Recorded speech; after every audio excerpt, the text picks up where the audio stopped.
भैया,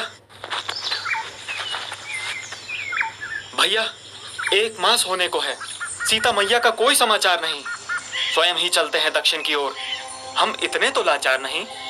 समय समाप्त नहीं हुआ है लखन, शेष है अभी 1 और मास, और मुझे आशा है हनुमान पहुंच ही जाएगा सीता के पास। जय श्री राम। सभी भगत लोगों को मंडली लौट आई है राम कथा लेकर।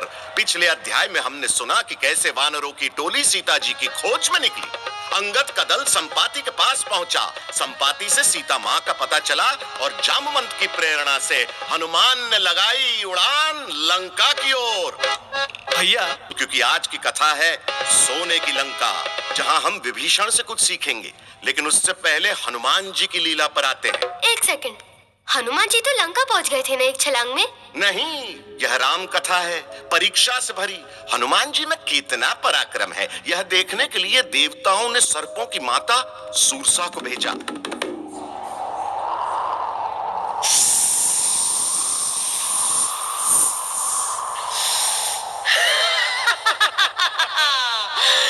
तुम्हें खाऊंगी हनुमान, लूंगी तुम्हारे प्राण। अच्छा, मुंह खोल, खा ले, मुझे अपना भोजन बना ले। उसके मुंह के अंदर जाते ही हनुमान ने अपना कद बढ़ाया। खा पाएगी? सूरसा को भी अपना मुख बड़ा करना पड़ा। तभी हनुमान एकदम छोटे होकर उसके मुंह से बाहर। देवता प्रसन्न, सूरसा सन्न, पर परीक्षा हनुमान की परछाई नहीं छोड़ना चाहती थी। समुद्र में उन्हें एक और राक्षसी मिली जो पंछियों की छाया से ही उनको पकड़ लेती थी। उसने हनुमान की छाया को भी जकड़ा।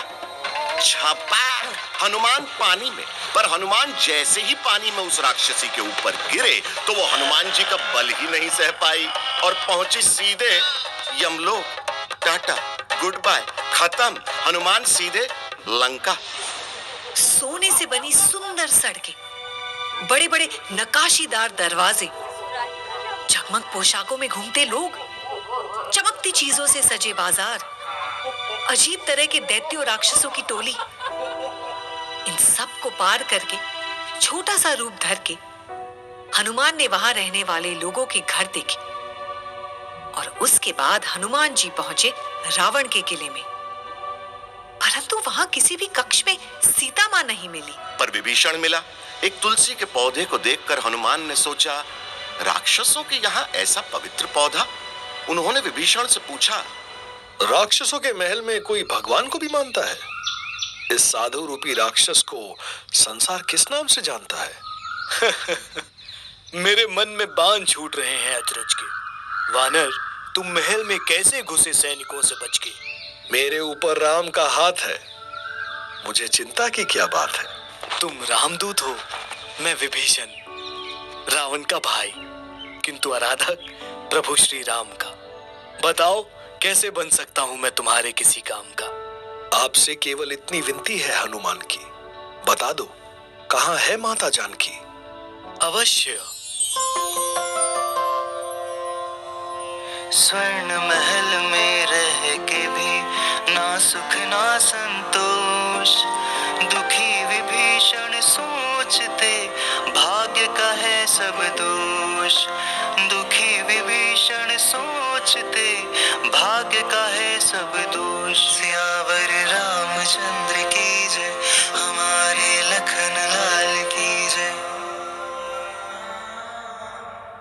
विभीषण की सहायता से बह गया। विभीषण की सहायता से हनुमान पहुंचे अशोक वाटिका। जानकी मां विलाप करती हैं, राम नाम का जप करती हैं, सर पर वेणी है, नजरें नीची हैं। हनुमान जी एक पेड़ की आड़ से सब देख रहे हैं। तभी वहां रावण आता है अपनी रानी मंदोदरी के साथ। सीता, बहुत हुआ। हाँ, राम नाम से थक गई होगी तुम्हारी मां। मेरे महल की शोभा बढ़ाओ बनके मेरी पटरानी। दुष्ट, न अपनी पत्नी मंदोदरी का आदर करता है, न पर स्त्री के लिए नेक सोचता है। जो अपनी वासना से लिप्त होता है वो अपना काल खोजता है। सीता, चल अभी मेरे दरबार, वरना तेरा रक्त पिएगी ये तलवार। नहीं लंकेश, इसे मारो मत। मारने से थोड़ी ना आएगी ये तुम्हारे पास। इसे यहीं दुख में पड़ी रहने दो। मान जाएगी जब झेलेगी त्रास। सुनने वालों समझ ही गए होंगे, मंदोदरी रावण की तरफ होकर भी सीता की जान बचा गई। मंदोदरी रावण की भार्या थी, परंतु कर्तव्य परायण, धार्मिक और विवेक से भरी हुई थी। जानती थी कि सीता के साथ ठीक नहीं हुआ। भैया आज अवकाश है, फिर भी ऑफिस से फोन है। इग्नोर मारो, राम कथा ऑन है। रावण के जाते ही हनुमान जी प्रभु राम से मिली अंगूठी सीता मां के सामने फेंकते हैं। जैसे ही सीता मां वो अंगूठी देखती हैं, उनकी आंखों से दुख के बादल हट जाते हैं, चेहरे पर एक आशा भरी मुस्कान छा जाती है और तभी अपने छोटे रूप में हनुमान प्रकट होते हैं। वानर रूपी माया, कौन है तू? कहां से है आया? माता सीता, शांति शांति शांति। ये विनती है राम भक्त हनुमान की। प्रभु राम ने कहा था मुझे, ये मुद्रिका देखने पर समझ जाएगी जानकी। तुम राम भक्त हो? जी।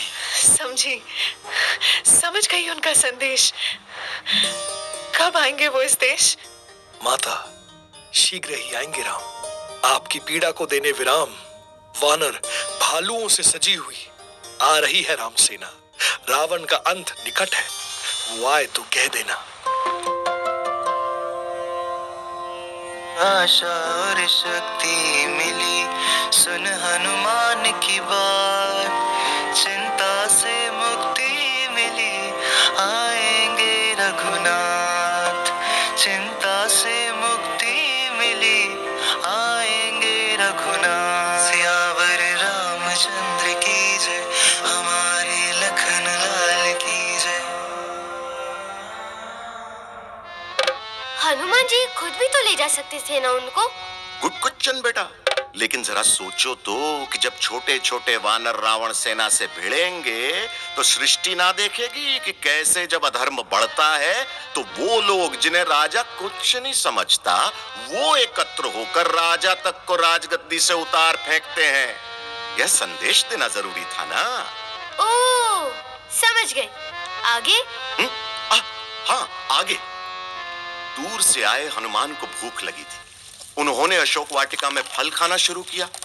रावण के सैनिकों ने उनको देख लिया और हनुमान पर हमला।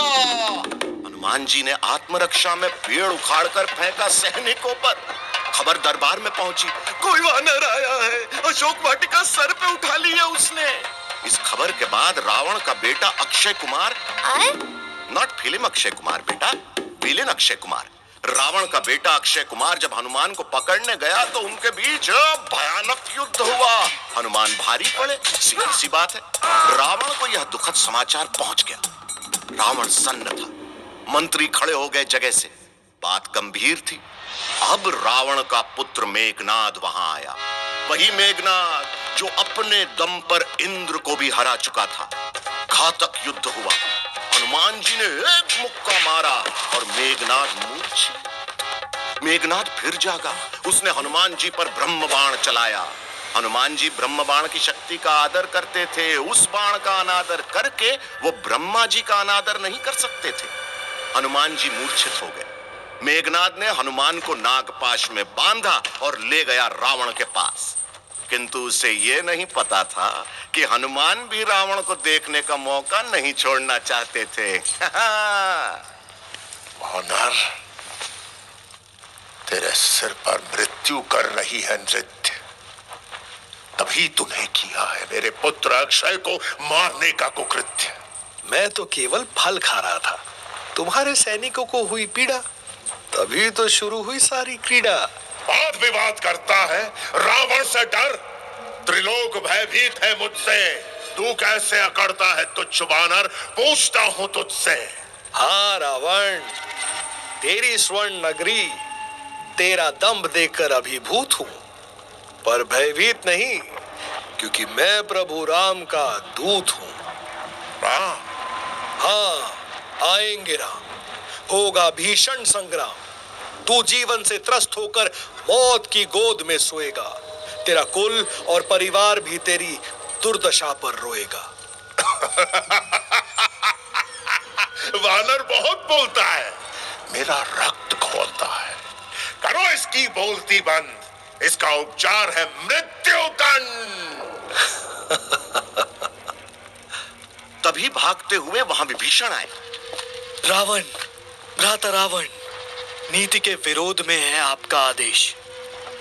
दूत को मारने से क्या प्रतिष्ठा रह जाएगी शेष?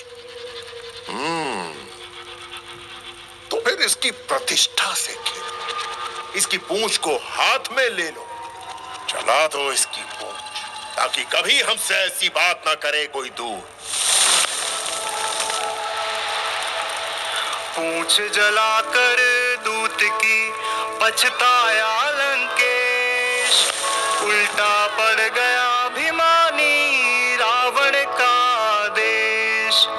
रावण का देश। सियावर रामचंद्र की जय, हमारे लखन लाल की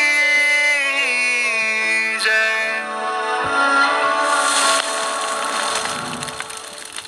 अरे कहावत तो सुनी होगी आपने कि मर्द विदाउट मूंछ इज लाइक वानर विदाउट पूंछ, यानी कि मर्द की मूंछ में और वानर की पूंछ में उनकी इज्जत रहती है।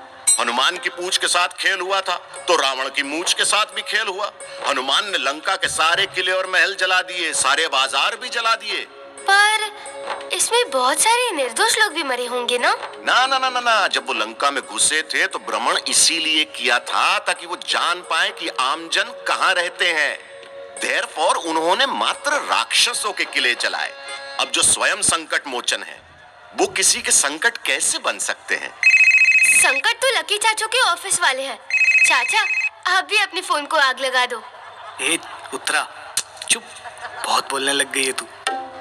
ऐसा नहीं बोलते, महंगा फोन है लकी। तुम ऑफिस में जाके वहां की लंका जला दो। क्या भैया?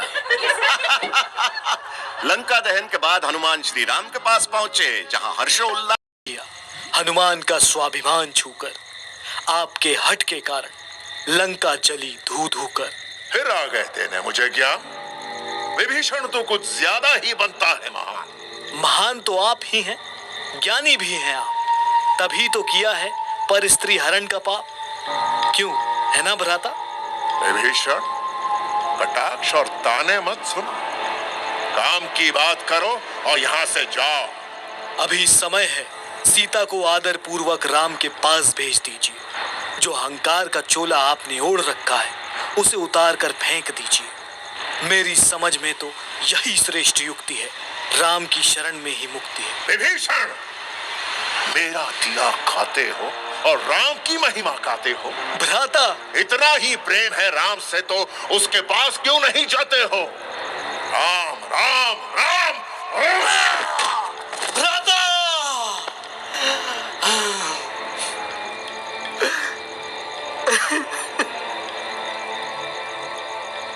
भ्राता, ये ठीक नहीं है भ्राता, ये उचित नहीं, कदापि उचित नहीं है। मैं आदेश देता हूं, दूर हो जाए विभीषण मेरी दृष्टि से, वरना इसका अस्तित्व मिटा दूंगा मैं इस सृष्टि से। रावण अपनी बहन शूर्पणखा के लिए इतना सब कर देता है और अपने भाई के लिए ऐसी भावना रखता है। ध्यान से देखो तो रावण ने शूर्पणखा के लिए कुछ नहीं किया, जो भी किया अपने अभिमान की सिंचाई के लिए किया। अभिमान सिर्फ उसी का साथी है जो अभिमान को पालता है। जहां किसी ने सत्य दिखाया, अभिमान रिश्ते तोड़ने पर उतारू हो जाता है। पर जिसका कोई नहीं, उसके राम। विभीषण राम की शरण में पहुंचे। सोने की लंका छोड़ के जंगल में रहने चले गए? तुम्हारे क्वेश्चन में ही जवाब है, उत्तर मिल गया तुम्हें लकी। चाहे सोने की लंका में रहने को मिल रहा हो, पर अगर वहां आदर ना हो तो वहां रहने का क्या मतलब? समझा समझा भैया, मैं कहीं और नौकरी ढूंढ लेता हूँ। राम कथा ने सुलझा दी इसकी भी व्यथा। बोलो रामचंद्र की जय। विभीषण राम के पास पहुंचे। सुग्रीव को शक हुआ, प्रभु श्री राम, ये राक्षस लंका से आया है, अवश्य ही ये जान लेना चाहता है भेद हमारा। नाम अपना विभीषण बताया है, कहता है रावण का सताया हुआ है बेचारा। मैं तो राम का सुयश सुन के उनकी शरण में आया हूँ। अनुयायी हूँ राम का, जो अब रावण के लिए पराया हूँ। प्रभु राम, ये सच कहते हैं। इसी सज्जन ने मुझे सीता के बारे में बताया था। रावण के मृत्युदंड से इसी ने मुझे बचाया था। हनुमान, फिर तो ये सच में सज्जन है। विभीषण, बोलो, आने का क्या प्रयोजन है? मैं राक्षस कुल से हूँ। मेरी सहजता पाप कर्म में है, किंतु मेरा चित्त राम भक्ति में है। मेरा मन सही धर्म में है। कोई भी अपने कुल और अपने परिवार से केवल अपनी पहचान पाता है, किंतु हर प्राणी अपने कर्म से ही उचित सम्मान पाता है। प्रभु, फिर मुझे अपनी शरण में स्थान दीजिए। इस राक्षस विभीषण को आपके दास का नाम दीजिए। रावण के आदेश को त्याग विभीषण आज, धर्म परायण हो गया करता राम के काज। धर्म परायण हो गया करता राम के काज। सियावर रामचंद्र की जय, हमारे लखन लाल की जय। विभीषण को राम की शरण में जगह मिली और राम जी की वानर सेना समुद्र की ओर बढ़ी। कोई योजना नहीं थी, बस इरादा था सीता मां को वापस लाना। सेना कई कष्टों को झेलते हुए समुद्र तट पहुंची और यह राम कथा आज यहीं समुद्र किनारे विश्राम करेगी। कहिए क्या सीखा आज की कथा से? अरे यही कि सोने की लंका हो या लग्जूरियस ऑफिस, अगर वहां का वातावरण टॉक्सिक है तो छोड़ देना चाहिए, वो भी सम्मान पूर्वक, जस्ट लाइक विभीषण। लंका में सीता की हर इच्छा पूरी हो सकती थी, पर वो जानती थी आजाद रहने से ज्यादा सुख किसी चीज में नहीं है। अब मंदोदरी को देखो, रावण की पत्नी थी, दुनिया भर का वैभव था उसे, किंतु संतोष नहीं था, क्योंकि गलत इंसान के साथ थी। अगर आपकी संगत खराब है तो आपको बदले में चाहे जो कुछ भी मिल रहा हो, वो संगत छोड़ देनी चाहिए। अरे वाह, देखने के तरीके अनेक और हर एक शिक्षा बिल्कुल नेक। जहां ना हो आपकी बात का सम्मान, वहां तनिक भी ना करे विश्राम। बोलो राम सिया राम सिया राम।